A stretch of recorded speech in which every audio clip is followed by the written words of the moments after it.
Fala, filhotes, vocês estão vivos? No vídeo de agora nós vamos falar um pouquinho sobre empirismo, sobre racionalismo, sobre René Descartes, David Hume.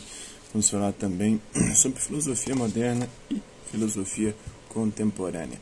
Bora lá? Segundo nos explica Isaac Newton, quando uma bola de bilhar colide com outra bola pela força de ação e reação, é uma das leis de Newton, né, as três leis de Newton, a lei da inércia, todo corpo repouso tende a permanecer em repouso, todo corpo em movimento tende a permanecer em movimento, toda ação tem uma reação e massa é igual a força vezes aceleração, né? Então há uma transferência de força da bola A para a bola B que faz com que ela se movimente. Assim podemos dizer que a bola A é a causa do movimento da bola B. No entanto, para Hume, a única fonte do conhecimento são as sensações e não percebemos pelos sentidos que existe tal causa. Na verdade, não há essa necessidade, né? Isso acontece por conta do hábito, para a gente ver as coisas sucederem sempre da mesma forma, a gente começa a associar, acreditando que sempre acontecerá da mesma maneira. Percebemos que no tempo 1 a bola A em movimento e no tempo 2 a bola B também se movimentando. Entretanto, o que nos autoriza a dizer pela percepção dos sentidos que A que provocou o movimento de B? O que nos faz esperar que a bola B se movimente é o hábito. Então é o hábito que faz com que a gente comece a acreditar na lei da causa e efeito ou da ação e da reação. Ela não existe em si necessariamente. Então Hume faz uma análise psicológica do entendimento humano, que na verdade o pensamento de Hume agrega ao empirismo, que é uma corrente filosófica que diz que nós conhecemos graças à experiência sensível, ou seja, não há nada no nosso intelecto que não tenha nele chegado senão por meio dos sentidos, visão, audição, tato, paladar e olfato. Segundo ele, as nossas ideias não são apenas cópias das impressões. Todo conhecimento, toda ideia nasce de uma impressão, ou seja, de algo que a gente viu, ouviu, sentiu o cheiro, sabor ou tocou. Não tem ideia que não tenha vindo de uma desses cinco tipos de impressões, né? Impressões que temos as sensações, que são os dados trazidos pelas nossas experiências externas, mas também das impressões, das emoções que experimentamos diante dessas sensações. Então, a partir das impressões que nós temos, nós experimentamos emoções diante dessas impressões. Quando a gente vê algo bonito, algo feio, algo estranho, né? Ouve um som agradável, uma bela música, um som desagradável que, né, irrita. A mesma coisa com o cheiro, com o sabor, com o toque. Quando a gente toca alguma coisa, né, que é gostoso de pegar, mas uma coisa ao mesmo tempo que causa repulsa. Então nós experimentamos emoções junto com as impressões. Então é isso e a partir dessas emoções também geram ideias em nós. Então, embora o nosso pensamento pareça possuir essa liberdade ilimitada, verificaremos por meio de um exame mais minucioso que ele está realmente confinado dentro de limites muito reduzidos e que todo o poder criador do espírito não ultrapassa a faculdade de combinar, de transpor, de aumentar ou diminuir os materiais que nos foram fornecidos pelos sentidos e pela experiência, pelas impressões. Isso está na investigação acerca do entendimento humano do David Hume.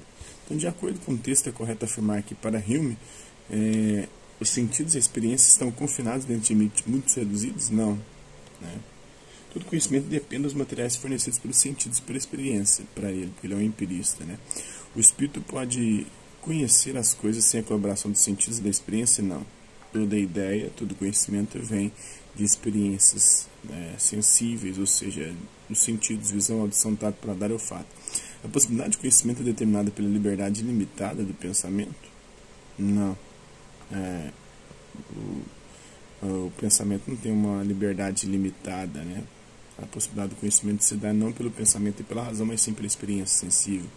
Para formar as ideias, o pensamento descarta os materiais fornecidos pelos sentidos. Não há ideias que não tenham sido formadas pelos materiais fornecidos pelos sentidos. Então, os racionalistas não negam o empirismo, mas acreditam que ele não possui um valor científico porque o sentido nos engana, limitando-se a uma simples opinião, enquanto o verdadeiro conhecimento é aquele que for logicamente necessário e universalmente válido. Para essa corrente, só a mente humana é capaz de conhecer a verdade, só a nossa razão, pois o conhecimento inclui a existência de ideias inatas, ou seja, ideias que nós nascemos com elas, ou seja, que existiriam no homem antes de qualquer experiência sensível. Para René Descartes, o objetivo principal do Descartes, tendo o seu método da dúvida metódica, a dúvida como um caminho para se chegar a um conhecimento certo, seguro e verdadeiro, foi revisar sistematicamente todos os seus conhecimentos à procura de toda forma de dúvida ou de certezas inabaláveis na tentativa de construir uma nova ciência. Concluiu Descartes que do fato de pensar jamais poderia duvidar, né? Sendo esta a única certeza matemática de que dispunha e base sustentável para a construção de uma nova ciência. Eu posso duvidar de tudo, eu posso duvidar dos sentidos, eu posso duvidar do que eu aprendi na escola, eu posso duvidar até da minha própria existência, mas tem uma coisa que eu não tenho como duvidar. Duvidando eu estou pensando, penso logo existo. Pelo menos meu pensamento existe. A única coisa que garante que eu existo é o meu pensamento. O que outros filósofos modernos e contemporâneos dizem sobre o ser humano? Por exemplo, Thomas Hobbes diz que o homem é o lobo do homem, ou seja, o pior inimigo do ser humano é o próprio ser humano. O Jean-Jacques Rousseau diz o seguinte, só um pouquinho, será uma hora dessa, não vou atender agora não. O Jean-Jacques Rousseau: a natureza fez o homem feliz e bom, mas a sociedade o corrompe e o torna miserável. A natureza fez o homem também livre, a sociedade nos escraviza. Olha o que o Arthur Schopenhauer diz, né? O homem é um animal selvagem e terrível. Nós o conhecemos unicamente no estado subjugado e domesticado, que é o estado da vida em sociedade, né? Denominado civilização. A civilização que ela nos fez, nos subjugou, nos domesticou e nos tirou da selvageria, do estado terrível. Por isso nos assustam as eventuais erupções da sua natureza. E quando a gente se assusta com as barbaridades que o ser humano faz, não deveríamos nos assustar, porque isso é a erupção da natureza humana. E a existência humana é a existência de sofrimento, e não só sofrimento, mas também selvageria e terribilidade. O Sigmund Freud, né? A renúncia progressiva dos instintos parece ser um dos fundamentos do desenvolvimento da civilização humana. Então, para a gente se civilizar, a gente teve que começar a negar os nossos instintos, os nossos desejos sexuais, que a gente antes buscava satisfazer de forma violenta e natural, e impulsiva. Agora a gente freia e não sai fazendo sexo em qualquer lugar, ou pegando a fêmea, comendo, transando com ela à força, como era na natureza. Então nós tivemos, a civilização foi fazendo com que a gente refreasse os nossos instintos, as nossas pulsões, e segundo o Schopenhauer, esses instintos e essas pulsões são a natureza humana. A civilização que foi fazendo com que a gente, de alguma maneira, fosse subjugando esses instintos, esses desejos, fôssemos nos domesticando. Mas, de vez em quando, essa natureza selvagem e terrível vem à tona. Eu concluo justamente que a minha essência consiste nisso, né? Apenas que eu sou uma coisa pensante. No entanto, talvez tenho um corpo ao qual estou estreitamente ligado. Tenho, de um lado, uma ideia clara e definida de mim mesmo como uma coisa pensante, não extensa, material, e de outro lado, uma ideia nítida de meu corpo como uma coisa extensa e não pensante, algo material. É certo, portanto, que eu sou realmente algo distinto do meu corpo e posso existir sem ele. O meu pensamento pode existir sem o meu corpo. Essa era a crença do Descartes, o dualismo cartesiano. Descartes sistematiza assim uma dicotomia, alma e corpo, né? Espírito e matéria no ser humano, e uma extensão na percepção humana da realidade, né? A distinção entre subjetividade do sujeito e a objetividade, o mundo externo, o objeto, o mundo exterior. Passou-se assim gradativamente a compreensão de que há uma subjetividade radical ou racional conhecida no ser humano, e uma objetividade material que pode ser conhecida, a relação entre sujeito e objeto, que é o mundo. A primeira instância independente, superior, conhecedora e ativa, e a segunda também independente, mas inferior, cognoscível e passiva, né? Ela é passiva no processo de conhecimento. O sujeito vai extrair do objeto aquilo que ele é. Há um mundo que existe objetivamente, que o homem pode conhecer, transformar e dominar. A natureza não sofre, não pensa, não tem sensibilidade e sentimentos e não se manifesta. Essa verdade promove a subordinação da realidade ao que é determinado pela vontade humana.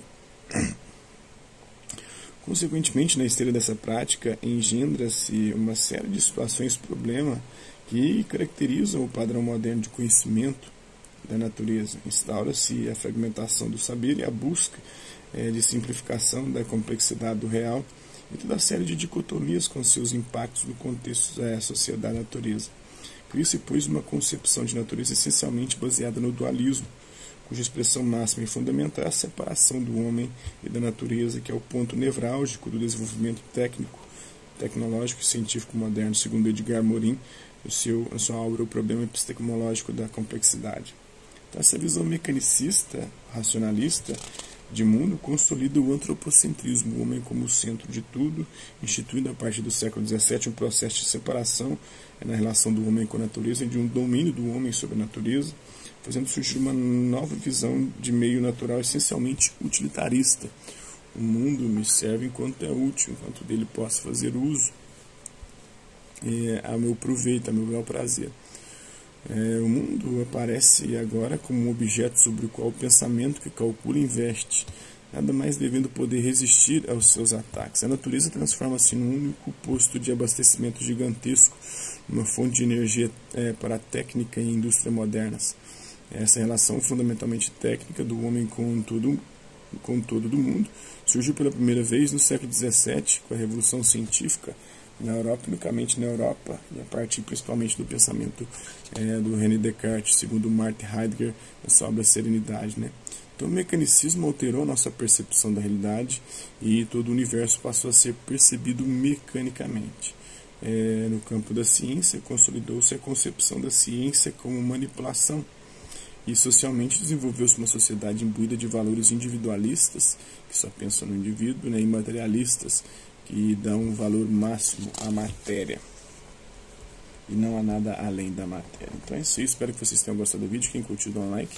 Quem não curtiu, dá um dislike. Quem se interessar pelo conteúdo do canal, se inscrever, ativar o sininho e aguardar as próximas notificações. Hasta la vista, babies, e até a próxima.